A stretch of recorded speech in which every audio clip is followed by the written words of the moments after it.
alamin. Tahimik yan, wala ka makitang post ng malupit yan sa ano. Hindi yan lalabas sa mga news article na may sasabing sobrang kakaiba. Pero yung performance niya, making sure na yesterday walang nadedo sa RSG Philippines, that was beautiful. Sobrang linis maglaro ng RSGPH. All in all, every role. Let's go into the draft this time around. Sila manguna. First picking up that Guinevere. Closing up the gaps between the jungle. Itong uso, napag-usapan natin off-air. Kanina, mainit ang jungle role ngayon. You're gonna see a lot of bands there. Nolan, Joy, for AP Bren, Fredrin, Baksha. Tapos may isang gold laner doon, the Bruno. RSGPH, alam nila na sobrang importante ng Faramis. Anong picks pa pwede dito for AP Bren? For AP Bren, you could actually go for Valentina still. I think still a really good one. Fredrin is gonna be banned out, which means the jungle here for AP Bren is gonna be left up to the very end. Pero may nakita tayo na games from AP Bren na dinudulo talaga nila, and they also are still very much, yung Fanny nasa lineup pa rin talaga. Yep. And hindi, pag ikaw nakalimutan mo yun, pagkalaban ng AP Bren, tagilid. Hindi lang Fanny actually. Meron ding Haya B. Haya B! Merong Haya B. Risky si Kyle TZ. Wow. Teka lang hindi ko sure. Men, alam nyo may history ako ng ups and downs ng pagpe-predict, pero MPLI, I don't know. A Filipino, I don't know. Talaga ba? I don't know, man. This is putting salt in the wound of the other nations that want to become champion. Sabi na, hindi na kami yan, guys, ha? Sila na yan doon. Binabati namin yung mga ano doon. Kayo na lang. I wonder how that desk is dealing with it. Ano kayang sinasabi ng ating mga kaibigan sa English broadcast? But right now, here we see RSGPH closing up. Ayan, nabanggit mo, Carl, yung Valentina. And of course, an old favorite, yung shotgun ni Eman. Ito yung pick na nanggulat din kahapon eh. Kasi I think yung mga teams na present kahapon, parang nakalimutan nila nag-e-exist yung shotgun ni Eman. Kinantay. Hindi kasi yata updated sa kanta. Ang tagal na nung kantang yun. Oo. Bakit hindi nyo alam? Nabigyan ka tuloy. Why? Tell me why. And now, we are in the position where it's either they will pick up that jungle or it will definitely be a 5th pick here for AP Bren. And going for the Angela. Whoa. Wow, that's hindi masyadong ano yun. It's not. It's a safe. It's a very safe pick na. I'm surprised na lumusot dito sa draft. I mean, that's one of the reasons why it came through is because ang ban ng RSG is they attack mid.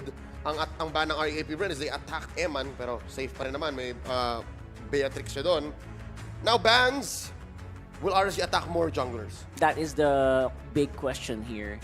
So far, yung dueling capabilities ng AP Bren in the lanes, medyo mataas. Considering na 1-1 ang gamit nila. So expect some really good duels coming in from the yellow and black squad. Pero para naman sa RSG Philippines, it's all behind, so far, it's all behind the sets of this Guinevere, which can be roam, pwede pa rin jungle, kung sakali, na isipin nila yon. Pero most likely, I think, will be roam, no? Yeah. There's a good chance na roam to. It depends on if AP Bren bans one more roam. Kapag nagban sila ng Kufra, Ayan. or nagban sila ng Show, then baka RSG will have to pivot here. Yan natin, RSG attacking the junglers. Sabi nga, Jungle talaga eh. Sabi ko na nga, ano pa mga natitira? By taking out the Martis, nako baka, hindi pa haya eh. Medyo ano nga yung haya dito eh. Utility parang AP Bren wants to play utility. Yung Fanny kasi, ang problema ng Fanny ngayon is mas madali na ngayon nahulihin ang mga Fanny dahil dun sa mini stun na lumalabas sa spatial migration. Compared dati, na pag nahuli ka, pwede kang lumusot. Pag tinamaan ka, pwede ka pa rin lumusot. Ngayon, talagang sure na halos titigil ka talaga. Parang checkpoint. Pero at the same time, there is a chance na this is gonna be an Ogwen Arlot. Ayan na, Kufran, sinabi mo na nga. Nagets ko eh. Alam ko kung paano mag-isip si Coach Bren eh. I mean, baka chamba lang. Chamba lang na. Nakita ko doon siya papunta. Masyado namang humble naman to si Kuya Le. So, RSG, ano pa bang natitirang utility junglers? There's the Fred, there's the Baksha, there's the Martis. Feeling ko hindi na jungler ban to. Hindi na jungle ban. Parang as much as you can try, nandiin na eh. Mahirap ding i-ban out si Kyle TZ completely, no? Akai is actually also a pretty good pick. There's one. Yeah. Bannable din. Unless you kind of ban out the Fanny as well. Depende yun sa timpla ngayon ng RSG Philippines. Sir, What's your command? Fanny out muna. Fan na lang. That's gonna be an Akai. Or a Barats. Mali mo, Barats. Medyo mabags. unless they go Rafa. Rafa on the row. Pero mahirap yun. Alam mo bakit? They were recently nerfed. Rafa and Angela. That's Sobrang true. pangit ng wave clear niyan. Sobrang, I mean, that's true. At the same time, yung double sustain na kawawa yung mid lane nyo. Walang offensiva. Wala kayong Walang offensive. burst. Zero Tapos, burst. ang gagawin pa dun kasi, mag-utility jungler ka pa. So, anong damage mo nun? Yung 1-1 lang. No, obviously, It's very difficult. Hindi pwedeng ganun. Hindi pwedeng ganun. Open pa, Lilia. Actually, yeah, you can see na medyo hirap din ngayon ang AP Bren. You can judge from their medyo nagtitwitch yung Focus yung Grabe. MPL eh. Medyo nahihirapan na si Boss Few mag-decide. Ano kaya maganda dito until the very end? Ayan, nag-call na siya. What's the call gonna be Coach, for El Capitan? Coach, bigyan mo sa akin. Coach. Your team. Akai. Maya na. Sige, It's kayo the muna. Akai. Okay. Oh, upo muna. Alright. Clear the throat. Clear the Upo throat muna. para maganda ang comms. Clear the throat. Ayan. So, right now, obviously, we are gonna be missing out on a roam or hindi natin alam kung Guinevere roam na nga ba ito. Jungle's open still for Demon Kite. Huwag niyo kakalimutan si Demon Kite. Isa din yan sa matagal-tagal na siya. Hindi siya yung Demon Kite na bago. Hindi na. Demon Kite na medyo OG. Medyo old na din. Ito. Here we go. The Paquito coming in. Breakout star, by the way. Hindi siya ganun ka-importante nung season 12. Meron siyang dips. Pero ngayon, sobrang priority na. I'm surprised it came out in the second phase. Now, jungler, can confirm. Jungler or roam to? Whatever Jungler this last roam. pick is. And RSG Philippines medyo hirap din with making the pick. They're May show pa making sila. it until the very last moment. And it's gonna be the Franco roam. There it is. Jungle Guinevere. Okay. Shades of Season 9. Shades of Season 9. So, jungler, Gwyn nga. Yep. So now, more burst. I would say maybe Lilia is a good pick as well for AP Bren. Captain Few, unless siya na yata yung Angela. Pause for Angela na yata to. Tapos Rome, Arlot, maybe an XP pick. Maybe an XP pick. Unless Flap TC talagang gustong-gusto niya mag-Arlot, pwedeng Benedetta, which is not bad out. Yeah, if Ogun's gonna go Rome, Arlot, I would say Benedetta, bigay mo na. That or mid pick to. Kasi Yeah. ang mid Angela seems very passive, lalo na yung RSG. Gusto na mabilis. Pag may nakagat, huwag mo nang bigyan ng chance sa mag-hard guard. Tingnan natin, the hunt begins, mamen. Nako! The hunt begins. Mid Angela nga. Mid-Angela. boss. Okay lang naman because it allows for you to hit level 4 faster. And if you're hitting level 4 faster, masasabayan mo. Okay, nice one. Mahal kita rin. Very nice. Ayos ba yun? Yung sagot ko sa kanya Very is nice talaga. also broken Tagalog. Kasi that's how you do. That's how you do it. You reciprocate. Sorry.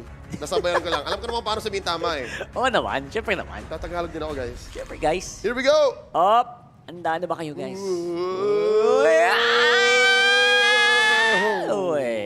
May breaks, may breaks, may Uy, breaks. sarap. Uy! Okay. Eto na. So, hindi ko, actually, medyo nagulat ako sa Ruby pick na yun. Right. Pinaprocess ko pa. Me too. For reals lang. Kasi, we've seen the Ruby so far. I think nakadalawang Ruby na tayo. The success rate is 50-50 sa ngayon, I think. Yeah. Smash And them. it's gonna be Hands of Ogwin. Although hindi naman siya unprecedented. Eh. Nakita natin si Ogwin before. Kaya naman. Before pa. Like Kaya naman. way back na mag-Ruby. So we know it's in the pockets of the Master Blaster. Pero their damage output definitely gonna be lacking for the most part of this game. Yeah. Yun No. yun eh. Yun eh. Kasi nga, ewan ko lang ah. Maybe it's just me. Maybe I'm just optimistic about it.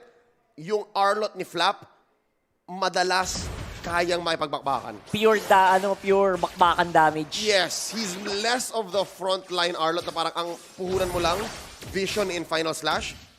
Yung kay Arlot ni yung Arlot ni Flap, kaya makipagsampasan. Gusto niya yung final talaga. Kasi yung deads yung kalaban. Yun. Tama.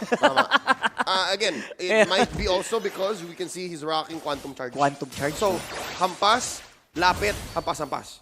So talagang mahapdi. Mahapdi yung ganyang klaseng Arlot, no? Hampas, lapit, hampas. HLHH. Wow. Yun. Ano yun? Parang combo yun sa sa controller. Eh. Oo, bibilang ka. Yes. Okay. So, right now, Super Marco obviously on the 1-1. Small changes being done to 1-1 means na medyo mas mabilis siya. Very, very slight by a very, very... gabhok na bilis. And some players, sasabihin nila, sobrang laking bagay nun.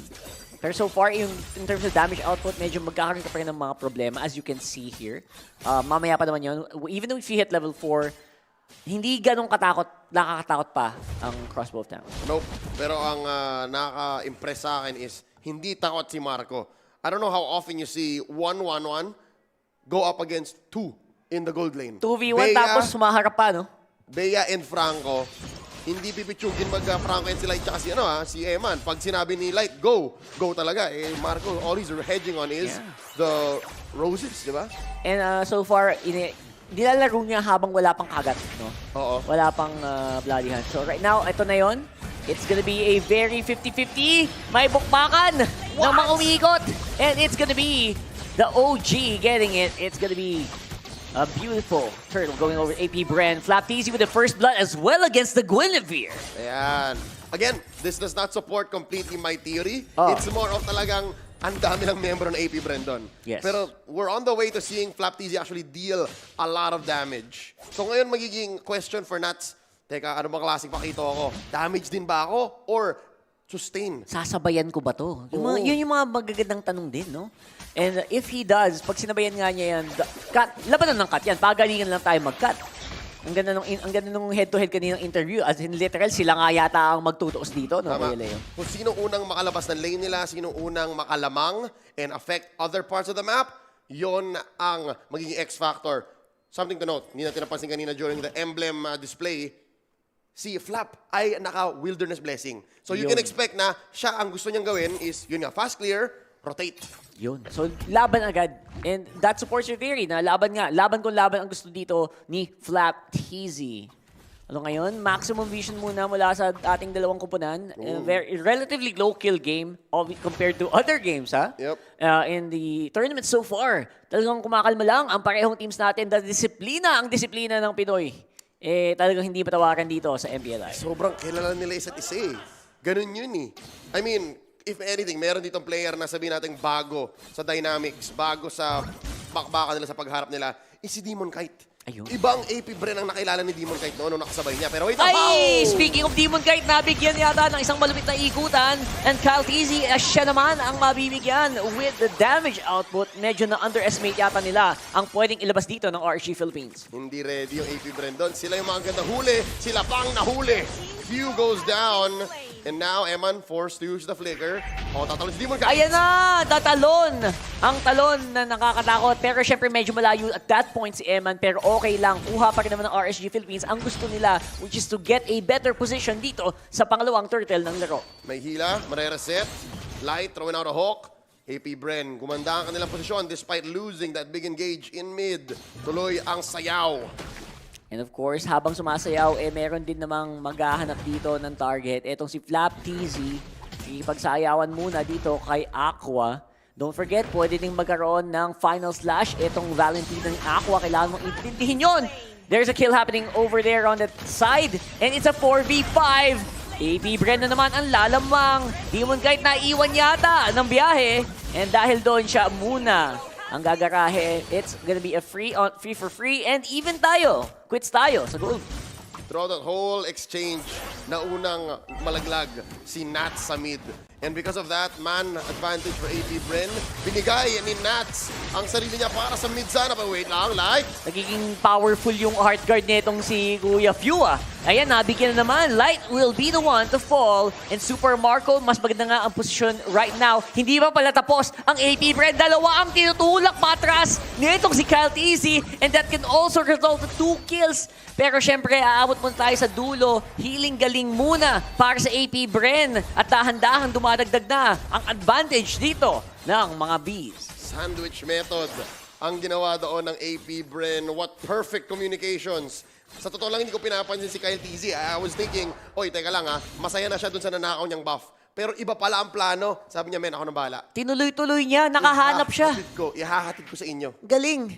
And dalawa pa yung nakuha niya doon, ha. I mean, one would be enough. Oo. Pero yung dalawa, tas muntikan pa nila makuha si Aqua. Eman, pwede na yon. Gold laner yan eh. Gold laner. Mission successful. Ayan. And of course, the advantage that you get with the 1-1. So far, I would say na yung mga moments na gano'n, yung mga small na pwedeng makakuha ka ng advantage and then you take it, that's very AP Bren for me. It's the little lamangs. The little lamangs, bro. They add up and then eventually mapapansin mo, teka lang, almost 1.5k ahead na pala. Kanina, quits lang tayo. Oo, kanina. Ganun kabilis. 200, 300, 700, malaki na nga yun eh. Yes. Pero wait lang, ito, si Nats. Siyempre si Nats, tatrabaho yan. Sabi niya yung gold, kailangan din may konti tayong lamang. And sa baba naman, lalawan kaya ang RSG Philippines. Magandang pwestuhan nila. 4 na miyembro ang naka-ready dito. Nice knock-up here coming in from Demon Kite. And of course, the Vile Requiem slows down Owen. Naipit naman. Yan si Caltizi, si Light. Palitan talaga ng mga palitan. Rome for Rome as well. And pero buhay pa ngayon si Ogwen. And Flap TZ nasa gitna din getting ready for the intercept. It's a man down for RSG kaya hindi nila kayang mag-contest. Instead, 4-1 split. Nats, trabawin mo muna. Push, diretso. Tier 2 sa may taas. And AP Bren takes the final turtle of game number 1. Clutch ang pag-heart guard ni Kapitan Few doon kay Marco. Nakakagat si Marco eh. And this is the reason kung bakit din talagang kinukuha ni Kapitan Few ang Angela. Talagang yung timing mo eh. Yung knowledge mo ng laro kung kailan ang tamang timing na paggamit ng hard guard. Hindi yung bato ka lang ng bato pag nagsimula na yung laban. Kasi there are also chances na pwedeng i-bait ng RSG yun. Pulso ng laro. Man, ewan ko lang. Ako lang to. Kung napansin niyo ba to mga Angela mains? And I'm talking to all 6,300 of you watching right now. Wow. Sobrang daming Angela mains ngayon eh. Sa totoo lang. Daming Angela main? Oo. Sa Tagalog broadcast lang yan. Dumali yung heavy, yung hard guard. Speaking of heavy spin. Ayan, heavy spin. As in, wala nang kailangan trabahuin eh. Talagang basic na para dito sa AP Bren, yung mga ganyang galawan. Especially with Kyle TZ, yung mata niya sa paghanap ng mga pwede niyang ipitin sa pader. Napagandang puntahan talaga tuwing may lalapitan si Kyle TZ. Tuloy-tuloy lang, Matic. Back to my point. Ako lang ba, Carl, kailan ako huling nag-Angela? Kasi para sa akin, bumilis lalo yung reaction time. Kahapon. Kahit na sabihin mong naglalak ng kamay mo, oh, that's just me. I'm not saying Fuse doing it. Pero ako personally, parang dumali. Di ba kasi naka-automatic na yung display mo, isang pindot mo lang, pak, responde. It really is. It's so easy, and not to mention also the added effects ng Flask of the Oasis. Even though ni-nerf na nga nila yun, di ba? Yep. I mean, they tried to nerf it. Pero so far, I would say it's still definitely a meta where Angela can really shine. Yep, they also nerfed her wave clear. Pero mukhang hindi yun yung punto. Hindi talaga yun eh. Bren. Lalamang kanila sa turn, lalamang kanila sa team fight, tapos hindi na ayaw pag-take advantage nung slower wave clear niya. It doesn't matter. And imagine mo, yung damage ng AP Bren dito is mostly on the side of Super Marco. So, yung tiwala ng AP Bren sa gold laner nila, kahit technically single target gold laner itong pinili nila, eh talagang ganang-gana. And the trust is definitely working despite, sabi nga natin nung simula, medyo mababa ang DPS ng AP Bren with this lineup. Yep, and right now, there's a hook. Ang gandang hook dito, coming in. Hard guard, hindi na magiging sapat para pigilan ang pagbagsak ni Ogwen. 4v5, pero yung turn, sabi natin, ito na lumilipad ako eh. Si Super Marco, dalawang mandali niya with the crossbow tank. Follow-up pa ng isang malupit na Deadly Magic doon. Huli pa, and a follow-up from Flap TZ with a final slash. Gets an almost wipe. Siyempre naman may iwan muna si Nats, pero that's as much as AP Bren can get. Hindi ba ito yung sinasabi ko? Wala silang pake kung mahina yung wave clear na Angela. Lalamangan kanila sa team fights at doon sila magko-convert. And at some point, magiging mabagal na masyado yung pagtrabaho ni Nats. It's not enough for one XP laner to clear the XP lane or clear the off lane, the long lane, kasi mas mabilis din makaka-responding AP Bren. Clean take on the first Lord. Plus, nanakaw pa. Naku, makakuha pa yata ng purple buff. Ayan na nga si Caltizi. Talagang iniisa-isa nila. Super methodical, super surgical na ginagawa ng AP Bren dito na magpagkuha sa mapa. Yep, and because of that 6k gold lead na meron ang AP Bren at nako. Ito, sobrang meme na to, sabihin ko lang. Yung iiwan mo yung small purple. Oo. Literal na segundong dagdag insulto yan sa kukuha ng purple buff mamaya. Napapatagal pa lalo yung respawn, which is kulang na nga ang resource dito ng RSG Philippines. Medyo mahirap na ngayon dumipensa, although they still have that wave clear coming in from Eman. Will that be enough though? Again, knockups galore coming in from both sides. Pero looks like Eman muna ang makakuha kasama si Demon Kite. That is 2 for none para sa RSG Philippines. Beautiful turn mula sa Raiders. What a punish underneath that tier 3. And now, the re-engage coming back. Yan, kumakagat naman, syempre. And the follow-up, knock up with a spatial migration. Nako po, it's looking like it's gonna be a wipeout here, folks. Flap TC, mapapatras na din. Mainit na laban ang pinapakita sa atin nitong RSG. Perfect mix of sustainability at damage output. Kaya naman threat talaga si Flap TZ kahit na siya lang ang natira. But still, RSGPH punishing the Bees. Dinerecho nila. Panoorin natin ulit dito. Underneath that tier 3, dinerecho nila yung AP Bren. Para sabi ni Marco, kaya pa to. Kaya pa to eh, no? Kaso, buo sila. Ang pinakamalaking difference dito, I think, is sabay-sabay talaga ngayon yung RSG. As in, walang nauuna, getting ready to go for that fight. And nabawasan yung efficiency in Super Marco, lalo na nakita natin na siya ay nakagat pa. Kahit may heart guard ka, pag kinagat ka, tapos may 4 na miyembro na napapaligiran ka, eh talagang mahirap gumalaw. And so far, dahil doon, ang RSG Philippines halos papantay na sa gold at ngayon sila ay makakalabas pa. Ngayon ng AP Bren, syempre right now back into recovery mode na wala na yung lamang na binild up nila all throughout this game. Ngayon na 12 minutes, we can see that it's still anyone's game talaga dito sa game number 1 ng semifinals. Ngayon ng AP Bren, I think we should be able to see a resurgence here of yung makita natin kanina. I mean, pardon, no pun intended, no? Most likely makita natin dito yung problem ng lineup ng AP Bren, which is the main damage dealer definitely is Super Marco, and kailangan mag-catch up netong damage netong si Few if ever. So the single targets is what makes this lineup kind of harder to pull off than usual. Yung wave clear is limitado din. Of course, merong heart guard, madaming layers ng survivability, madaming pader na kailangan banggain ng RSG. Imagine mo, may Akai, may Ruby, at meron ding Arlon. Not to mention yung heart guard para lang madali Super Marco. So this is all on the hands of Super Marco, kaya ngayon lahat sila ay todo alaga. Medyo madaming kailangan tibigyan, pero at the same time, madami ding layers na kailangan pang labanin. Ayan, madami ng skills din na nagamit. Speaking of, 2 ultimates being used, Aqua and Nats, as well getting ready for the fight pa rin. AP Bren, si Kapitan View nandun na sa bandang malayo and naghahandaan sila para sa susunod na Lord ng larong ito. Despite the swing in RSG's momentum, AP Bren still has the tools to come back. Ito na, kahit na sabihin natin humina ang wave clear ng isang Angela, positioning-wise, map pressure pa rin yan eh. Kaya nga naman ngayon sa Lord Dance, lamang AP Bren with the pull, Flap committing Ayan na, something. pumasok na! Pumasok na, Demon Kite. Of course, medyo pang nakot lang siguro na spatial migration yon. And Flap TC nagamit na pala yung final slash. Is this the signal? Looks like Kyle TC pa rin ang mananaig doon sa Retribution. Nuts! Wow, ang dami. Nagsitalo na ng lahat.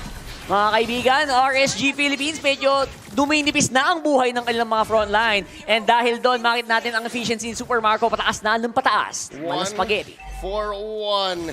Ika nga ni Rochelle. She's a sex bomb dancer, right? Tama. Alright. Looking back at it, AP Bren 1-for-1 trade. Pero kanila pa rin yung Lord despite Aqua finding the flank dun sa may bandang likod. Yes. Speaking of gold, Super Marco, kahit sabihin natin meron siyang asim moments, siya pa rin ang nananaig sa gold lead. Siya pa rin ang nag-iisang reliable damage source ng AP Oo Bren. naman. Pero ika nga din ni Rochelle, hindi tayo pinanganak para hindi lumaban. Lalaban pa rin ng RSG Philippines. Level 15 si Eman. Good itemization as well means may ganda ang DPS niya. Lumalaban ngayon with the heart guard. Bang! Etong si Super Marco, and looks like isa-isang mawawala rather ang frontliners nitong parehong teams ito, and that means it's gonna be a reset again para dito sa AP Bren. Hindi ginagawang madali ng AP Bren ang pagdepensa. Just the same, RSGPH, lahat ibabato nila, lahat ibibigay para protektahan ang base. And that's why si Nats, for what now, 10 minutes? 10 ang laro ni minutes? Nats, hindi guys, kayo muna dyan, 4-1 hanggang kaya, hanggang ready kayo, tatrabuhin ko the rest of the map. Nakakatakot yung ganun eh, no? Kasi pag nangyayari yung ganyang ginagawa ni Nats, paulit-ulit siyang lumilipad sa split push, gano'n. May mga moments na hindi mo papansin, ay, nasa likod na pala siya. Akala ko nag-split push siya eh. Kaya, Diba? kaya ganun kalupit si Nats. Si Nats ngayon, 1-for-1, sinasabayan niya yung cross-map pressure ni Few. Oo. Imaginein mo yun, yung Pakito naglalakad, tumatakbo. Si Few, isang pindot lang. Sumasama na. And you can only do that pag maganda yung understanding mo nung macro game natin eh, no? Talaga naman. And of course, Iron Hook already used, sabi ni Flap Easy. Ito na yata yung go signal para lumaban tayo si Eman ng target ko. No, my goodness, Bennett's Rage gonna be missing out. And down goes the gold laner of RSG Philippines. 2 for none. Pati si Light susunod na rin. Sulit ang engage ng AP Bren. Yan, nahanap na ni Flap Easy yung moment niya. Yung shining moment niya para sa game number 1. Kung saan nahanap niya at nabigyan etong si Eman. At yun ang perfect target. Almost 99% of the time. Now, Nats cutting the wave. Ito ang kailangan mong gawin. Bottom lane gonna be the target. Up next. Yup, magandang hila doon coming in from Ogwen. Umikot naman ngayon etong si Aqua. Pero ayan na, nag-cooldown na ulit ang final slash na itong si Flap Easy. At naisa-isa na ang mga miyembro ng RSG Raiders. Babagsak muna for the meantime. Kaya ba i-clear ni Eman ang minions just to buy some time? Light coming out as well since sabay nga silang nadali kanina. At itong minion wave na to, this is gonna be the biggest question of them all. What's it gonna be? Tinutulak na lang palayo si Eman going for the kill. Light, babagsak na rin. That's it, the base. Susunod na ang base. And it is a wipe out. AP Bren taking out the Raiders for game number 1.